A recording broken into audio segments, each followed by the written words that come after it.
This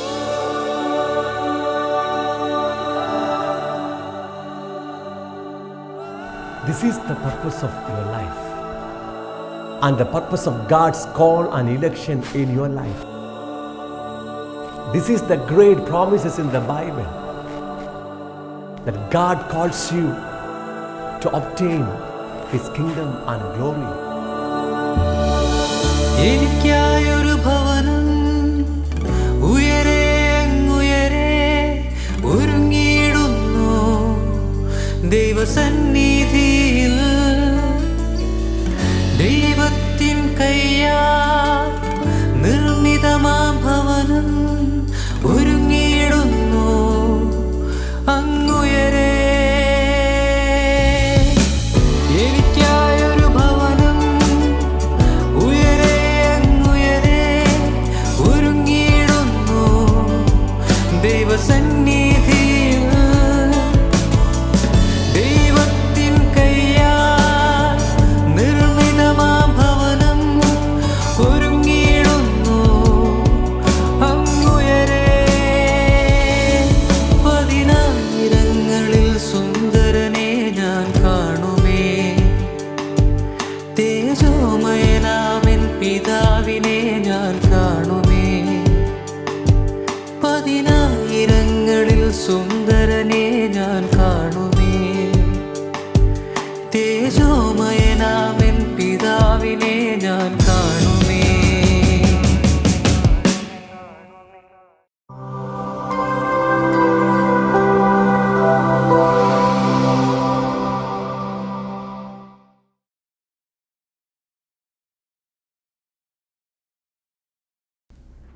Welcome to Kingdom and Glory of God. ദൈവരാജ്യത്തിലേക്കും അവൻ്റെ തേജസ്സെങ്കിലേക്കും എൻ്റെ എല്ലാ മാന്യ പ്രേക്ഷകർക്കും ഹാർദവമായ സ്വാഗതം. ദൈവം നമ്മെ സൃഷ്ടിച്ചിരിക്കുന്നത് അവൻ്റെ രാജ്യവും തേജസ്സും പ്രാപിക്കുവാൻ വേണ്ടിയാണ്. ദൈവരാജ്യം എന്നാൽ അർത്ഥമെന്താണ്? ദ ഗവൺമെൻറ് ഓഫ് ഗാഡ്, ദൈവത്തിൻ്റെ ഭരണം എന്നർത്ഥം. ദൈവരാജ്യത്തിൻ്റെ വ്യത്യസ്തമായ പ്രത്യക്ഷതകളെക്കുറിച്ച് വിശുദ്ധ വേദപുസ്തകം നമ്മെ പഠിപ്പിക്കുകയാണ്. ഒന്നാമതായി, ദൈവത്തിൻ്റെ രാജ്യം ഒരു വ്യക്തിയിൽ ആരംഭിക്കുന്നു. ഒരുവൻ തൻ്റെ സ്വയത്തിൻ്റെ ഭരണത്തെ നിഷേധിച്ച് യേശുക്രിസ്തുവിൻ്റെ കർത്തൃത്വത്തെ അംഗീകരിച്ച് ദൈവീക ഭരണത്തിങ്കിലേക്ക് മടങ്ങി വരുമ്പോൾ അവൻ ദൈവരാജ്യത്തിലായി, ദൈവരാജ്യം അവനിലുമായി. ഇപ്പോൾ അവൻ തന്നെ ദൈവത്തിൻ്റെ രാജ്യമാണ്. രണ്ടാമതായി, യേശുക്രിസ്തു ഈ ഭൂമിയിലേക്ക് മടങ്ങി വരുമ്പോൾ ഇന്ന് ഭൂമിയിലുള്ള എല്ലാ ഭരണങ്ങൾക്കും അധികാരങ്ങൾക്കും ശക്തികൾക്കും വാഴ്ചകൾക്കും കർത്തൃത്വങ്ങൾക്കും നീക്കം വരുത്തിയിട്ട് രാജ്യം, അതായത് ഭൂമിയുടെ ഭരണം, പിതാവാം ദൈവത്തെ തിരികെ ഏൽപ്പിച്ച് ഈ ഭൂമിയുടെ മുഖച്ഛായ തന്നെ മാറ്റി ഇതിനെ നവീകരിച്ച് 1000 വർഷത്തേക്ക് തൻ്റെ ഭരണം ഭൂമിയിൽ ആരംഭിക്കുമ്പോൾ ദൈവരാജ്യം ആക്ഷരികമായി ഈ ഭൂമിയിൽ പ്രത്യക്ഷമാകും. തൻ്റെ 1000 വർഷത്തെ ഭരണത്തിന് ശേഷം വർത്തമാനകാല ആകാശത്തെയും ഭൂമിയെയും നീക്കം ചെയ്ത് ഒരു പുതിയ ഭൂമിയും ആകാശവും സൃഷ്ടിച്ച് ദൈവം താൻ ശില്പിയായി നിർമ്മിച്ചതും സ്ഥിരവുമായിരിക്കുന്ന പുതിയ ജെറുസലേം എന്ന വിശുദ്ധ നഗരം സ്ഥാപിച്ച് ദൈവവും മനുഷ്യനും ഒരുമിച്ച് വാസം ആരംഭിക്കുമ്പോൾ നിത്യരാജ്യം സമ്പൂർണമായി പ്രത്യക്ഷമാകും. ദൈവം നമ്മെ സൃഷ്ടിച്ചിരിക്കുന്നത് അവൻ്റെ തേജസ്സും പ്രാപിക്കുവാൻ വേണ്ടിയാണ്. ദൈവ തേജസ് എന്നാൽ അർത്ഥമെന്താണ്? വിശുദ്ധ വേദപുസ്തക ചരിത്രത്തിൽ ഒരു മനുഷ്യൻ്റെ ഇന്ദ്രിയങ്ങൾക്ക് പ്രാപ്യമായ അളവിൽ ദൈവം തന്നെ വെളിപ്പെടുത്തിയപ്പോൾ ആ ദൈവീക പ്രത്യക്ഷതയ്ക്ക് പറഞ്ഞിരുന്ന പേരാണ് ദൈവ തേജസ്. ദർശനീയവും സ്പർശനീയവും ശ്രവണീയവുമായ ദൈവ സാന്നിധ്യമാണ് ദൈവ തേജസ്. The glory of God means the visible, tangible and the audible presence of God. ദൈവജീവൻ്റെ സമ്പൂർണമായ പ്രകടീകരണമാണ് അവൻ്റെ തേജസ്. ദൈവ തേജസ് എന്ന് പറഞ്ഞാൽ ദൈവം തന്നെയാണ്. ഒരു ദൈവ പൈതലിൻ്റെ യഥാർത്ഥമായ അവകാശവും അനുഗ്രഹവും ഈ ഭൂമിയിലുള്ള യാതൊരു നന്മകളുമല്ല, സ്വർഗത്തിൽ ലഭിക്കുവാനിരിക്കുന്ന സവിശേഷമേറിയ പ്രതിഫലങ്ങളും പുതിയ ജെറുസലേമിൽ പ്രാപിക്കുവാൻ പോകുന്ന മനോഹരമേറിയ പാർപ്പിടങ്ങളും അവൻ്റെ യഥാർത്ഥമായ അവകാശമോ അനുഗ്രഹമോ അല്ല. ഒരു ദൈവ പൈതലിൻ്റെ യഥാർത്ഥമായ അവകാശവും അനുഗ്രഹവും സ്വർഗത്തിലെ പിതാവാം ദൈവമാണ്, അവൻ്റെ തേജസ്സാണ്. വിശുദ്ധ വേദപുസ്തകത്തിലെ മറ്റെല്ലാ ഉപദേശങ്ങളും വെളിപ്പെടുത്തിയിരിക്കുന്നത് ദൈവരാജ്യത്തിൻ്റെയും ദൈവ തേജസ്സിൻ്റെയും വെളിപാടുകളെ അടിസ്ഥാനമാക്കിയാണ്. വീണ്ടും നിങ്ങൾക്കെല്ലാവർക്കും ദൈവരാജ്യത്തിലേക്കും അവൻ്റെ തേജസ്സിങ്കിലേക്കും ഹാർദവമായ സ്വാഗതം. കഴിഞ്ഞ 49 എപ്പിസോഡുകളിലായി നാം പഠിച്ചുകൊണ്ടിരിക്കുന്നത് the importance of the word of God, ദൈവവചനത്തിൻ്റെ പ്രാധാന്യം എന്ന വിഷയത്തെക്കുറിച്ചാണ്. ദൈവവചനത്തിൻ്റെ ഏറ്റവും വലിയ പ്രാധാന്യം തിരിച്ചറിയണമെങ്കിൽ മനുഷ്യവർഗത്തിൻ്റെ ഏറ്റവും അടിസ്ഥാനപരമായ പ്രശ്നങ്ങൾ എന്താണെന്ന് നമുക്ക് വ്യക്തമായ ബോധ്യമുണ്ടായിരിക്കണം. മനുഷ്യൻ ദൈവത്തിൻ്റെ നിയമങ്ങൾ ലംഘിച്ച് അവനെതിരെ പാപം ചെയ്ത് പാപത്തിൻ്റെ ശിക്ഷയായ നിത്യമരണത്തിനായി വിധിക്കപ്പെട്ടിരിക്കുകയാണ്. പിതാവാം ദൈവത്തിൻ്റെ സാന്നിധ്യത്തിൽ നിന്നുള്ള നിത്യമായ വേർപാടും ദൈവജീവൻ അനുഭവിക്കുവാൻ കഴിയാത്ത അവസ്ഥയാണ് നിത്യമരണം. ദൈവം തൻ്റെ ജീവൻ്റെ പൂർണ്ണതയായ തേജസ്സിനാൽ ഒരു മനുഷ്യൻ്റെ ആത്മാവിൽ വാസം ചെയ്ത് നിറയുന്നില്ലെങ്കിൽ അവൻ ആത്മാവിൽ ദരിദ്രനാണ്.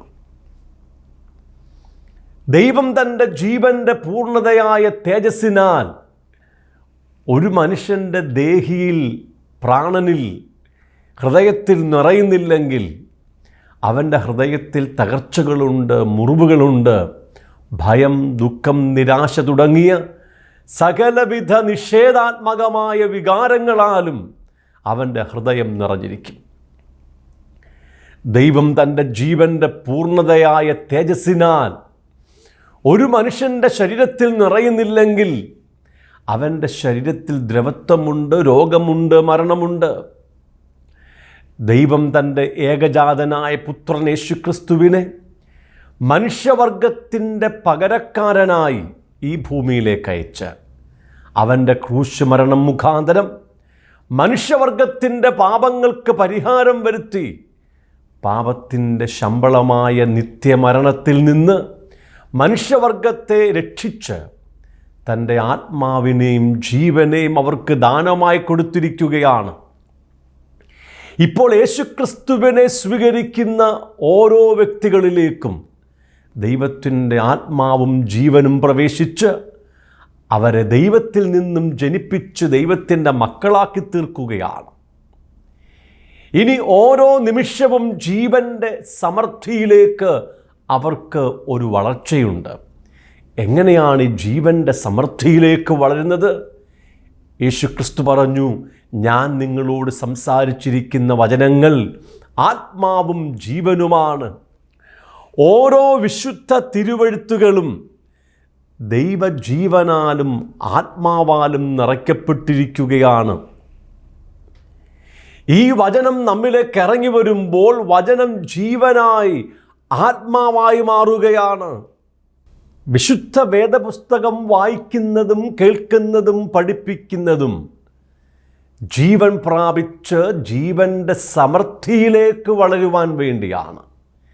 ഏദൻ തോട്ടത്തിൽ ആദമിൻ്റെ മുമ്പാകെ ജീവൻ നൽകുന്ന വൃക്ഷവും ജ്ഞാനം നൽകുന്ന വൃക്ഷവുമുണ്ടായിരുന്നു.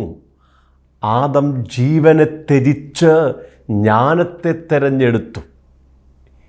ഇന്നും ദൈവത്തിൻ്റെ ജനം ആദം ചെയ്ത അതേ പാപം വിശുദ്ധ വേദപുസ്തകം തുറക്കുമ്പോൾ ആവർത്തിച്ചു കൊണ്ടിരിക്കുകയാണ്.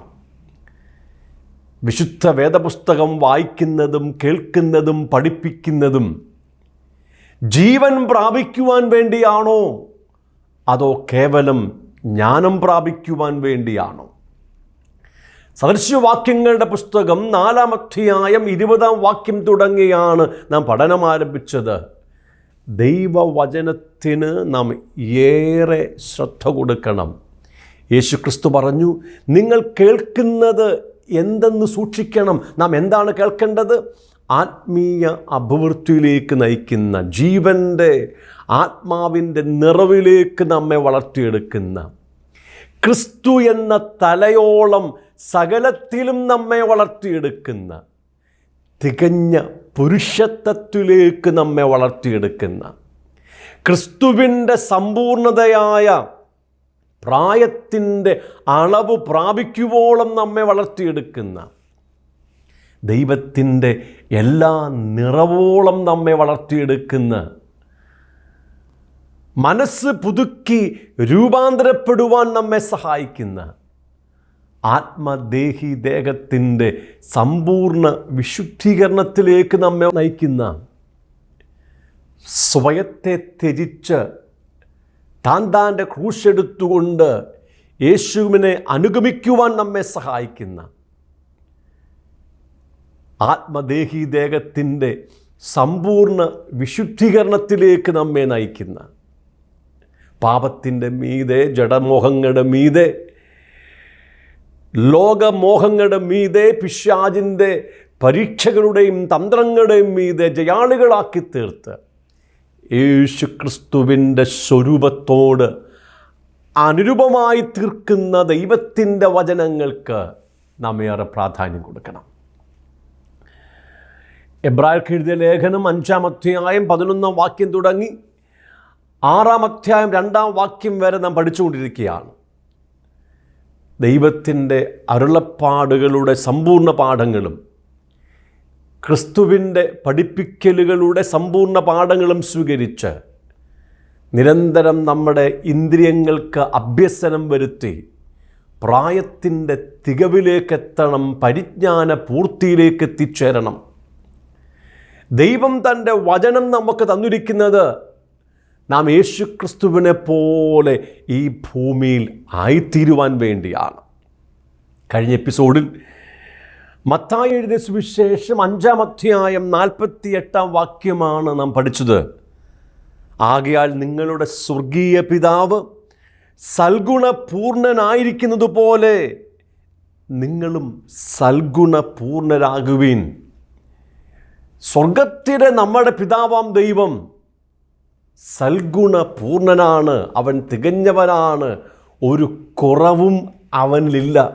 അതുപോലെ യേശുക്രിസ്തു മുഖാന്തരം പിതാവാം ദൈവത്തിൻ്റെ ജീവനെ പ്രാപിച്ച് ദൈവത്തിൻ്റെ മക്കളായി തീർന്നവരും സൽഗുണപൂർണരായിത്തീരണം, തികഞ്ഞവരായിത്തീരണം.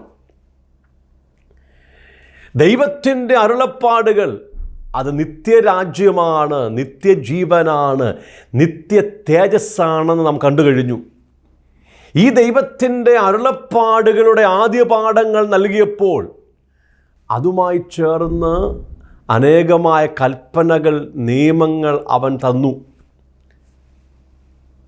കൊല ചെയ്യരുത്, വ്യഭിചരിക്കരുത്, കള്ളസത്യം ചെയ്യരുത്, സഹോദരനെ സ്നേഹിക്കുക എന്നിങ്ങനെയുള്ള അനേകമായ കൽപ്പനകൾ തന്നിട്ടുണ്ട്. എന്നാൽ ദൈവത്തിൻ്റെ അരുളപ്പാടുകളുടെ സമ്പൂർണ്ണ പാഠങ്ങൾ പുത്രൻ മുഖാന്തരം തന്നപ്പോൾ ഈ പറഞ്ഞിരിക്കുന്ന ഓരോ നിയമങ്ങൾക്കും വളരെ വിശാലമായ അർത്ഥങ്ങൾ ദൈവം നമുക്ക് തന്നു. കൊല ചെയ്താൽ നിങ്ങൾ ന്യായം വിധിക്കപ്പെടും, പക്ഷേ ദൈവത്തിൻ്റെ അരുളപ്പാടുകളുടെ സമ്പൂർണ്ണ പാഠങ്ങൾ വന്നപ്പോൾ ഈ നിയമത്തിൻ്റെ അർത്ഥവ്യാപ്തി അവിടെ വ്യക്തമാക്കുന്നത് സഹോദരനോട് കോപിച്ചാൽ, നിസ്സാര എന്ന് പറഞ്ഞാൽ, മൂഢ എന്ന് വിളിച്ചാൽ നീ ന്യായവിധിക്ക് യോഗ്യനായിത്തീരും. അതായത് കൂട്ടുകാരനെ സ്നേഹിക്കുവാനും ശത്രുവിനെ പകയ്ക്കുവാനും പഴയ ഉടമ്പടിയിൽ വ്യവസ്ഥിതിയുണ്ടെങ്കിൽ പുതിയ ഉടമ്പടിയിൽ കിങ്ഡം സ്റ്റാൻഡേർഡിലെത്തുമ്പോൾ കൂട്ടുകാരനെ മാത്രമല്ല സ്നേഹിക്കേണ്ടത്, ശത്രുവിനെ സ്നേഹിക്കണം. നിങ്ങളെ പീഡിപ്പിക്കുന്നവർക്ക് വേണ്ടി പ്രാർത്ഥിക്കണം. അവിടെ വചനം വ്യക്തമാക്കിയിരിക്കുന്നത് സ്വർഗസ്ഥനായ പിതാവ് ദുഷ്ടന്മാരുടെ മേലും നല്ലവരുടെ മേലും തൻ്റെ സൂര്യനെ ഉദിപ്പിക്കുകയും നീതിമാന്മാരുടെ മേലും നീതി കെട്ടവരുടെ മേലും മഴ പെയ്യുകയും ചെയ്യുന്നുവല്ലോ. സ്വർഗസ്ഥനായ പിതാവ് സകലരെയും സ്നേഹിക്കുന്നു, പാപികളെ സ്നേഹിക്കുന്നു, ദുഷ്ടന്മാരെ സ്നേഹിക്കുന്നു. പാപികൾക്കും ദുഷ്ടന്മാർക്കും ഒരുപോലെ സ്വർഗത്തിലെ പിതാവാം ദൈവം നന്മ ചെയ്യുകയാണ്. അതുകൊണ്ട് ആ ദൈവത്തിൻ്റെ മക്കളായി തീർന്ന യേശുക്രിസ്തുവിലൂടെ പിതാവാം ദൈവത്തെ സ്വീകരിച്ചിരിക്കുന്ന ഓരോ വ്യക്തികളും ആ പിതാവാം ദൈവത്തെ പോലായിത്തീരണം. യേശുക്രിസ്തുവിൻ്റെ സ്വരൂപത്തോട് അവർ അനുരൂപരായി രൂപാന്തരപ്പെടണം. അവരുടെ സ്വഭാവത്തിന് സമ്പൂർണമായ മാറ്റം വരണം. അവർ മനസ്സ് പുതുക്കി രൂപാന്തരപ്പെടണം. അവർ യേശുവിനെ പോലെ ആയിത്തീരണം. അതിനുവേണ്ടിയാണ് ദൈവം തൻ്റെ വചനം, അവൻ്റെ അരുളപ്പാടുകളുടെ സമ്പൂർണ്ണ പാഠങ്ങൾ നമുക്ക് തന്നിരിക്കുന്നത്. 5-ാം അധ്യായം 13-ാമത്തെ വാക്യം പറഞ്ഞിരിക്കുന്നത്, ദൈവത്തിൻ്റെ മക്കൾ ഈ ഭൂമിയുടെ ഉപ്പാകുന്നു. ഉപ്പിൻ്റെ പ്രാധാന്യം എന്താണ്? ഒരു വസ്തു കേടാകാതെ സൂക്ഷിക്കുന്നത് ഉപ്പാണ്. ഈ ഭൂമിയിൽ അനേകമായ അനീതികളുണ്ട്, അക്രമങ്ങളുണ്ട്, ദുഷ്ടതകളുണ്ട്, പാപം ഇവിടെ പെരുകിക്കൊണ്ടിരിക്കുകയാണ്. ഇത്ര മോശമായ അധപ്പതിച്ചുകൊണ്ടിരിക്കുന്ന ഒരു ലോക വ്യവസ്ഥിതിയിൽ യേശുവിനെ സ്വീകരിച്ച പിതാവാം ദൈവത്തിൻ്റെ മക്കൾ ഈ ഭൂമിയുടെ ഉപ്പായിത്തീരണം. ഇതിനെ കേടുകൂടാതെ ചീഞ്ഞു പോകാതെ സൂക്ഷിക്കുന്നത് ദൈവത്തിൻ്റെ മക്കളാണ്. അതാണ് പിതാവാം ദൈവം നമ്മിൽ നിന്ന് ആഗ്രഹിക്കുന്നത്. 14-ാം വാക്യം പറഞ്ഞിരിക്കുന്നത്, നിങ്ങൾ ലോകത്തിൻ്റെ വെളിച്ചമാകുന്നു. ഈ ലോകത്തിന് യഥാർത്ഥമായ വെളിച്ചം കൊടുക്കുന്നത് സ്വർഗത്തിലെ പിതാവാം ദൈവത്തിൻ്റെ മക്കളാണ്. 16-ാം വാക്യം അത് വ്യക്തമാക്കുന്നു. അങ്ങനെ തന്നെ മനുഷ്യർ നിങ്ങളുടെ നല്ല പ്രവൃത്തികളെ കണ്ട് സ്വർഗസ്ഥനായ നിങ്ങളുടെ പിതാവിനെ മഹത്വപ്പെടുത്തേണ്ടതിന് നിങ്ങളുടെ വെളിച്ചം അവരുടെ മുമ്പിൽ പ്രകാശിക്കട്ടെ. നമ്മുടെ അകത്തു വന്നിരിക്കുന്നത് ദൈവത്തിൻ്റെ ജീവനാണ്, ദൈവത്തിൻ്റെ ആത്മാവാണ്. തൻ്റെ ജീവനിലൂടെയും ആത്മാവിലൂടെയും നമ്മിൽ വസിക്കുന്നത് ദൈവം തന്നെയാണ്. നമ്മിൽ വസിക്കുന്നത് കർത്താവായ യേശുക്രിസ്തുവാണ്. അവൻ്റെ ദിവ്യ സ്വഭാവം നമ്മുടെ അകത്ത് വന്നിരിക്കുകയാണ്. നമ്മുടെ അകത്ത് ഒരു പുതിയ മനുഷ്യനെ സൃഷ്ടിച്ചിരിക്കുകയാണ്. ആ മനുഷ്യനെ വെളിപ്പെടുത്തി നാം ഈ ഭൂമിയിൽ ജീവിക്കണമെന്ന് ദൈവം ആഗ്രഹിക്കുകയാണ്. അത് നമ്മുടെ നല്ല പ്രവൃത്തികളിലൂടെയാണ്. നല്ല പ്രവൃത്തികളെന്ന് പറയുമ്പോൾ അത് ഒരു മനുഷ്യൻ്റെ ജഡത്തിൽ നിന്നും വരുന്ന നല്ല പ്രവൃത്തികളല്ല, പിന്നെയോ അവൻ്റെ ആത്മാവിൽ നിന്നും പുറത്തേക്ക് വരുന്ന ദൈവീക സ്വഭാവമാണ്. നാം ക്രിസ്തുവിനെ സ്വീകരിച്ചു കഴിഞ്ഞപ്പോൾ നാം ഇനിമേൽ അവൻ്റെ വചനം സ്വീകരിച്ച്, അവൻ്റെ പ്രമാണങ്ങൾ സ്വീകരിച്ച്, അവൻ്റെ വചനത്തിലുള്ള ജീവനെയും ആത്മാവിനെയും സ്വീകരിച്ച് ഈ ഭൂമിയിൽ അവനെ വെളിപ്പെടുത്തുന്നവരായിത്തീരണം. ഫിലിപ്പ്യർക്ക് എഴുതിയ ലേഖനം 2-ാം അധ്യായം 14-ാം വാക്യം പറഞ്ഞിരിക്കുന്നത്, വക്രതയും കോട്ടവുമുള്ള തലമുറയുടെ നടുവിൽ നിങ്ങൾ അനിന്യരും പരമാർത്ഥികളും ദൈവത്തിൻ്റെ നിഷ്കളങ്ക മക്കളുമാകേണ്ടതിന് എല്ലാം പെറുപെറുപ്പും വാദവും കൂടാതെ ചെയ്യുവീൻ. ഇത് വക്രതയും കോട്ടവുമുള്ള തലമുറയാണ്. എല്ലാ തരത്തിലുമുള്ള അനീതികളും അക്രമങ്ങളും പാപങ്ങളും നിറഞ്ഞിരിക്കുന്ന, പെരുകിക്കൊണ്ടിരിക്കുന്ന ഒരു തലമുറയാണ്. ദൈവത്തിൻ്റെ എല്ലാ നിയമങ്ങളെയും ലംഘിച്ചുകൊണ്ടിരിക്കുന്ന ഒരു തലമുറയുടെ മധ്യത്തിലാണ് ദൈവത്തിൻ്റെ മക്കൾ ജീവിക്കുന്നത്. ആ തലമുറയുടെ മധ്യത്തിൽ നമ്മൾ അനിന്യരും പരമാർത്ഥികളും ദൈവത്തിൻ്റെ നിഷ്കളങ്ക മക്കളുമായി ജീവിക്കണം. നോക്കുക, ദൈവം നമ്മിൽ നിന്ന് ആഗ്രഹിക്കുന്നത് എന്താണെന്ന്.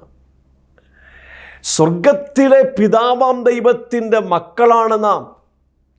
അവൻ സൽഗുണപൂർണനായിരിക്കുന്നത് പോലെ നാമും ഈ ഭൂമിയിൽ സൽഗുണപൂർണരാകണം. വാക്യം 15 പറഞ്ഞിരിക്കുന്നത്, ഈ തലമുറയുടെ ഇടയിൽ, അവരുടെ ഇടയിൽ നിങ്ങൾ ജീവൻ്റെ വചനം പ്രമാണിച്ചുകൊണ്ട് ലോകത്തിൽ ജ്യോതിസ്സുകളെപ്പോലെ പ്രകാശിക്കുന്നു. ദൈവം നമുക്ക് തന്നിരിക്കുന്നത് ജീവൻ്റെ വചനമാണ്. ഓരോ വിശുദ്ധ തിരുവെഴുത്തുകളും ദൈവജീവനെയും ആത്മാവിനെയും വഹിക്കുന്ന വചനങ്ങളാണ്. ആ വചനങ്ങൾ നമ്മിൽ വന്നു കഴിയുമ്പോൾ ഈ ജീവൻ്റെ പ്രമാണങ്ങൾ, ജീവൻ്റെ വചനത്തിൻ്റെ പ്രമാണങ്ങൾ നാം പാലിച്ചുകൊണ്ട് ജ്യോതിസ്സുകളെപ്പോലെ ഈ ഭൂമിയിൽ ജീവിക്കണം. പ്രകാശഗോളങ്ങളായി ഭൂമിയിൽ ജീവിക്കണം. നമ്മെ നോക്കുന്നവർ കർത്താവായ യേശുക്രിസ്തുവിനെ കാണണം. നമ്മെ നോക്കുന്നവർ സ്വർഗത്തിലെ പിതാവാം ദൈവത്തെ കാണണം. കാരണം അവൻ്റെ ജീവൻ നമ്മുടെ അകത്ത് വന്നിട്ടുണ്ട്, വചനം നമ്മുടെ അകത്ത് വന്നിട്ടുണ്ട്. ഞാൻ പറഞ്ഞല്ലോ, ഓരോ വചനങ്ങളും നമ്മുടെ അകത്ത് ജീവനായി തീരുമ്പോൾ, ഓരോ വചനങ്ങളും നമ്മുടെ അകത്ത് ആത്മാവായി തീരുമ്പോൾ, ആ വചനത്തിൽ എന്തു പറഞ്ഞിരിക്കുന്നുവോ അത് നമ്മിൽ വെളിപ്പെട്ടു വരികയാണ്. സ്വർഗത്തിലെ പിതാവാം ദൈവത്തിൻ്റെ നിലവാരത്തിൽ നാം ജീവിക്കുന്നത് നമ്മുടെ അധ്വാനം കൊണ്ടല്ല, നമ്മുടെ സ്വയത്തിൻ്റെ ജഡത്തിൻ്റെ ശക്തി കൊണ്ടല്ല, പ്രാപ്തി കൊണ്ടല്ല. പിന്നെയോ അവൻ്റെ ഓരോ വചനവും നമ്മുടെ അകത്തേക്ക് ഇറങ്ങി വന്ന് ജീവനായി ആത്മാവായി തീർന്ന് ആ വെളിച്ചം നമ്മിൽ നിന്നും പുറത്തോട്ട് വരികയാണ്. യേശുവിൻ്റെ ജീവൻ, യേശുവിൻ്റെ ജീവിതമായി നമ്മിൽ വെളിപ്പെട്ടു വരികയാണ്.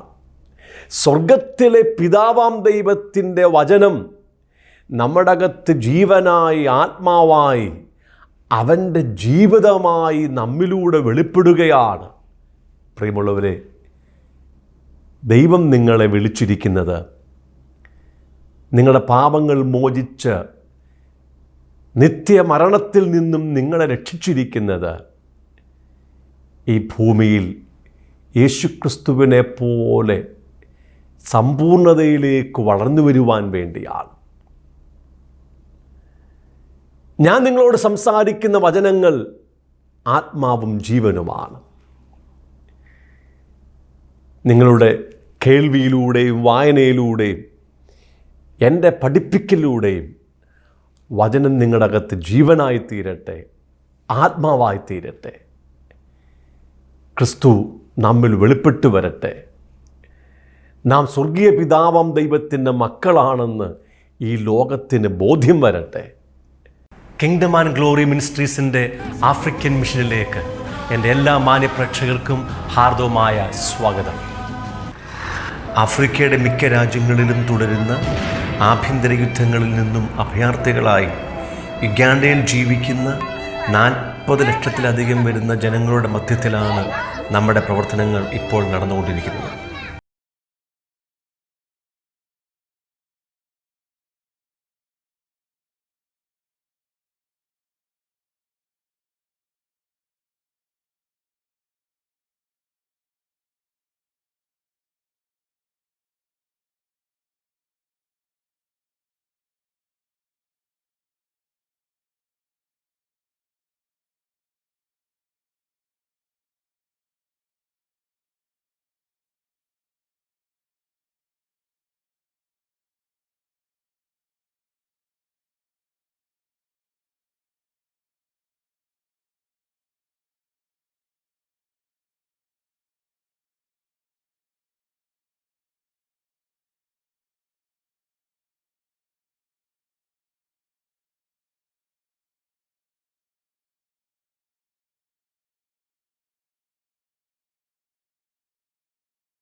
ബൈബിൾ ട്രെയിനിങ് സെൻ്ററിൻ്റെ നിർമ്മാണ പ്രവർത്തനങ്ങൾ ഇവിടെ പുരോഗമിച്ചുകൊണ്ടിരിക്കുന്നു.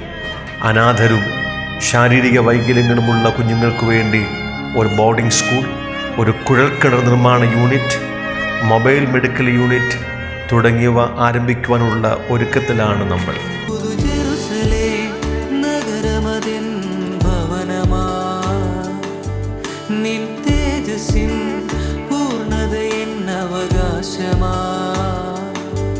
പുതു ജെറുസലേം